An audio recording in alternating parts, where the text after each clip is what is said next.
कोशिका चैप्टर पढ़ना है। कोशिका चैप्टर यानी हमको जीव विज्ञान में क्या पढ़ना है? कोशिका। और ये भी सवाल उठ रहा है कि कौन सा कोशिका जंतु में है और कौन सा कोशिका आपका पादप में होता है, और कौन सा कोशिका दोनों में है। इसी पर ये वीडियो हम जो है आपको पढ़ा रहे हैं, देखिएगा और ज़रा भी स्किप न कीजिएगा। नए होंगे तो सब्सक्राइब ज़रूर कीजिएगा। तो चलिए हम स्टार्ट करते हैं कि कौन सा कोशिका जंतु में है, कौन सा कोशिका पादप में है, कौन सा दोनों में है। तो ये देखिए, जंतु कोशिका में हम देख रहे हैं। जंतु कोशिका क्या है? रसधानी होता है। जंतु कोशिका में क्या होता है? रसधानी होता है, लेकिन ये छोटी होती है। क्या होती है? छोटी होती है, यानी थोड़ा छोटा होता है। जंतु कोशिका गोल होता है। पूछा जाए कि जंतु कोशिका कैसा होता है, तो गोल होता है। और जंतु कोशिका में लाइसोसोम पाया जाता है। लाइसोसोम यानी जंतु कोशिका यानी उसका मर जाता है तो लाइसोसोम खा जाएगा, उसे साफ कर देता है। ये पादप कोशिका में नहीं होते। और जंतु कोशिका में सीलिया और फिलिया कोशिका है, ये पाया जाता है। और इधर देखना है पादप कोशिका में, तो देखिए पादप कोशिका में क्या है? रसधानी है। पादप कोशिका में रसधानी है, लेकिन बड़ी होती है। क्या होती है? बड़ी होती है। कहा जाता है कि तारे रात में जितना भी चमक ले, वह सूरज का मुकाबला नहीं कर सकता है। जो सूरज दिन का उजाला करेगा ना, तारा कभी रात में चमक कर कभी भी उजाला नहीं कर सकता है। इसलिए पढ़ाई भी एक ऐसा चीज़ है कि आप जितना भी मेहनत करो, आपको ज्ञान नहीं हो सकता है। अगर एकदम दिल लगाकर पढ़ोगे ना, तो एकदम फैक्ट है कि आप बहुत ही अच्छा नॉलेज लेंगे और हर कंपटीशन में आप तय कर सकते हैं।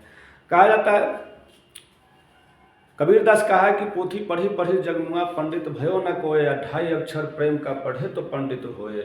यानी प्रेम से पढ़ो, हड़बड़ा कर पढ़ोगे तो कभी इल्म नहीं होगा। आप जहाँ के रहोगे वहीं रहोगे। एक बिहारी 100 पर भारी। हम बिहार के हैं, गर्व से कहेंगे कि हम बिहारी हैं। एक बिहारी जानते हो ना, 100 पर भारी होता है। और एक ये भी इतिहास है कि मौर्य ने बिहार के ही रहने वाला है और विदेशों में अपना झंडा को लहराया था, चंद्रगुप्त मौर्य। तो याद रखना, तो हम भी बिहारी हैं तो ताकत रखें और पढ़कर ऐसे ऐसे कंपटीशन हैं, IAS BPS, ये सारे कंपटीशन में हम अच्छे करके निकले तब ना बिहार का नाम होगा। तो चलिए आगे देखते हैं। रसधानी इसमें भी होता है पादप कोशिका में, लेकिन बड़ी होता है। पादप कोशिका चौकोर होता है। कोई पूछेगा पादप कोशिका क्या है, तो चौकोर है। उसके बाद लवक इसमें पाया जाता है। इसी लवक के कारण वो भोजन भी बनाता है। इसमें 4 प्रकार है, 3 प्रकार है, बाद में आपको बताए हैं पीछे वीडियो में, आप जाकर डिस्क्रिप्शन में आप देखेंगे, उस सब आपको मिलेगा। और पादप कोशिका में कोशिका भीति पाया जाता है।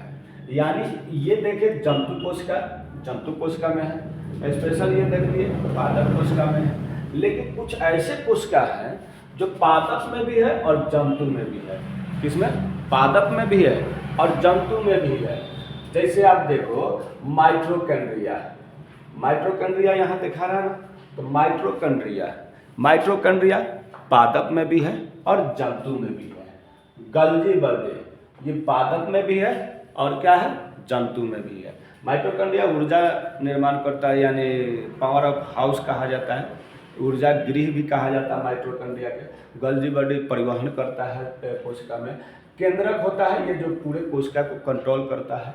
उसके बाद राइबोसोम होते हैं, ये प्रोटीन निर्माण करते हैं। कोशिका झिल्ली होता है। कोशिका झिल्ली से दोनों में पाया जाता है, इसमें भी है और इसमें भी है। और एंडोप्लाज्मिक रेटिकुलम ER जिसको शॉर्ट में कहा जाता है, इसमें दोनों में होता है।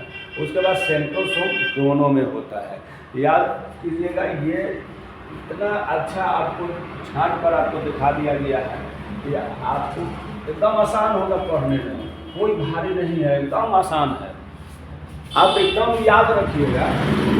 जैसे आपको हम बता रहे हैं क्या, ये वाला जो है ना, ये कोशिका है, कोशिका के बाद उत्तक है, अंग है, शरीर है। कोश का लमसम हम 4-5 वीडियो आपको बनाए हैं, वो सारे वीडियो देखेंगे एकदम सिलवार से देखेंगे ना, यानी 1 2 3 4 वीडियो करके देखेंगे तो आपको बहुत अच्छा समझ में आएगा। अब कोशिका के बाद हम उत्तक बहुत जल्द लेकर वीडियो बनाएंगे उत्तक पर, बहुत आसान भाषा में आपको समझाएंगे और आप दृढ़ कल्पना करके पढ़िए, बढ़िया नॉलेज होगा, अच्छा नॉलेज होगा।